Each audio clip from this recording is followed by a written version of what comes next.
Rare had a ton of epic N64 games: Banjo, Conker, GoldenEye, Perfect Dark, but Jet Force Gemini has always held a strange part of my heart. It's a game that as a kid I loved so much about it, but at the same time, I got a little scared sometimes. It's filled with tons of that Rare charm and of course, packed with mysteries. Let's get into it. This is the Mysteries of Jet Force Gemini. Why does the team teleport? Throughout the game, we are selecting characters on the spinning machinery treadmill thing. When we select the character, we get zapped and teleported, but then we see them on a ship flying into the level. If they have this teleportation technology, why is it being used to teleport to a ship that's in their immediate vicinity? Why don't they just teleport to where they need to be? I can only think that the teleporter needs a receiver to work, but then why have them on the ships and use them to get in? Too lazy to walk? Even that can't be true since you run in place for a long period of time. Ugh. Game logic.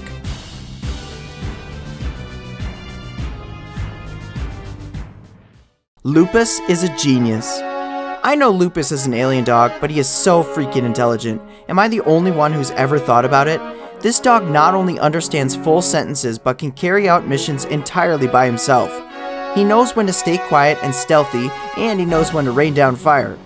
It's mentioned in the instruction booklet that he is cybernetically enhanced. Do you think that means his mind has been altered by technology to understand all commands? I think this makes sense, but I would also be curious as to the extent of the enhancements. For example, he has these bizarre ears. At first you may think it's an alien thing, but I think these are actually antennas to retrieve commands from the other crew members. You can even see the technology in the bands around him. Could this be considered animal abuse? Diddy Kong Racing Connection. In my Mapping the Rare Universe video, I cover the connection of Diddy Kong Racing to outer space and other Rare titles.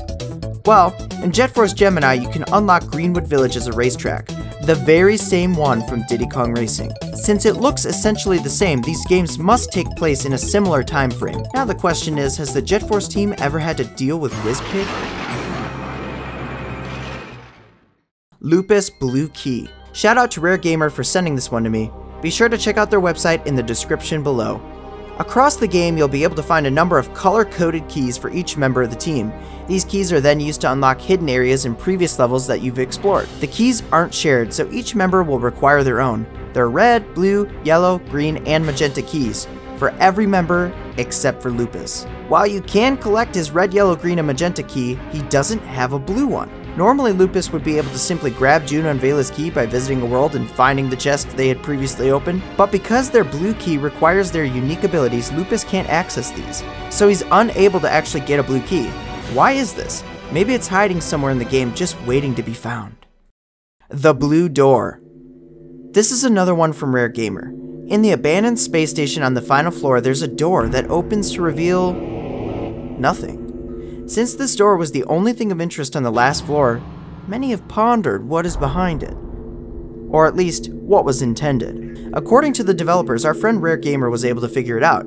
The abandoned space station was an early level that was prototyped and ultimately, well, abandoned. They slapped it back in at the last minute with this door and empty chamber. This had nothing in it because it wasn't finished. But what was planned? The world may never know. The team symbols.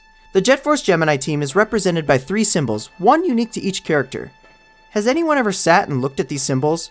They look like beetles or bugs and each have a different color for further distinction.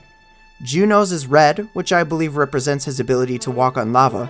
It's also similarly shaped to his helmet, so I believe that this is what it's trying to represent as he's the head of the group. Vela's is blue, representing her ability to breathe underwater.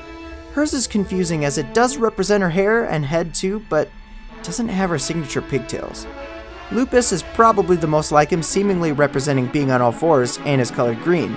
I think this actually represents him being cybernetically altered, as later in the game he becomes a green tank. Magic staffs? Is everyone a freaking wizard? Jeff, Magnus, Midge, even the pantsless Gimlet all seem to carry around these seemingly magic-looking staffs. Jeff claims to be a scientist, but at the same time transforms a whole part of the world into a zombie state. I believe these worlds are filled with magic and these staffs are able to harness it and use it for different abilities. One of the primary ones seemingly being able to show us events of the past, even ones we weren't particularly around for. So yes, everyone is in fact a freaking wizard. Boy, it sure would be nice if we got a staff like that and could be a wizard. but I guess weapons are cool too. Life Force doors. Who put up these Life Force doors in areas like Goldwood? There are mysterious doors that lock out Miser's troops, and you have to defeat them all to progress. Miser is a recent enemy though, and these doors are seemingly put up all along the forest. Were these doors always there, or did they pop them up recently? The tribals are said to be very scientific and have a ship for you from their distant ancestors. I believe their ancestors are the ones who installed the doors, and for that matter, the ship landing platforms. I mean, if they're so advanced, why do they live in huts? Jet Force Commander. Who the heck is commanding officer of the Jet Force Squadron? When receiving our rewards at the end, we see a bunch of fellow squadron members, but who gives us our medals? None other than King Jeff. Not much Earth representation as far as leadership goes. No presidents, no kings, nothing. Just fellow squadron members. We have no idea who actually leads the Jet Force Squadron. Don't tell me it's Magnus. Fish food. Probably one of the biggest mysteries in Jet Force Gemini is the mystery of the fish food. It's an item you can get to, well, feed fish. Is there any other purpose? According to the dev team, there isn't. I, however, have a theory on the fish food that is so big, I had to make an entire video on it, so go check out that video. And on that note, that's all I have for you, so be sure to drop a like in this video and subscribe to my channel if you haven't. Until next time, have a good one. Jiggylookback!